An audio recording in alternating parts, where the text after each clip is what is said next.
हरे भरे पहाड़ों के बीच बसे एक छोटे से गांव में भरत नाम का एक लड़का रहता था, जो हमेशा सबसे आगे पहुंचने का सपना देखता था। हर सुबह वे पहाड़ी की चोटी तक दौड़ लगाने की कोशिश करता, लेकिन कुछ ही देर में थक जाता और दूसरे बच्चे उसे पीछे छोड़ देते। एक दिन हार मानकर वे रास्ते के किनारे बैठ गया। तभी उसकी नज़र एक छोटे से कछुए पर पड़ी, जो धीरे धीरे पहाड़ी की तरफ बढ़ रहा था। कछुआ बहुत धीमा था, लेकिन वह एक पल के लिए भी रुका नहीं। भरत उसे ध्यान से देखता रहा। समय बीतता गया, फिर भी कछुआ लगातार आगे बढ़ता रहा। तभी भरत को एहसास हुआ कि धीरे चलना कमजोरी नहीं होती, रुक जाना कमजोरी होती है। अगले दिन भरत फिर पहाड़ी की तरफ गया, लेकिन इस बार उसने जल्दी करने की कोशिश नहीं की।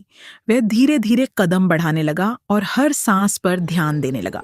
जब वह थकता तो रुकने के बजाय अपनी चाल थोड़ी धीमी कर देता। कछुआ हमेशा उसकी नज़रों के आसपास रहता, जैसे उसे आगे बढ़ते रहने की याद दिला रहा हो। धीरे धीरे भरत पहले से ज्यादा ऊपर तक पहुंचने लगा। सूरज ढलने लगा, लेकिन उसने हार नहीं मानी। आखिरकार वह पहली बार पहाड़ी की चोटी तक पहुंच गया। वहां खड़े होकर उसने नीचे लंबा रास्ता देखा और समझ गया कि वह कितनी दूर आ चुका है। उस दिन के बाद जब भी जीवन मुश्किल लगता, भरत को वो कछुआ याद आता। उसने सीख लिया था कि सच्ची प्रगति हमेशा तेज होने से नहीं मिलती। छोटे छोटे कदम भी इंसान को उन जगहों तक पहुंचा सकते हैं जहां वो पहले कभी नहीं पहुंचा था।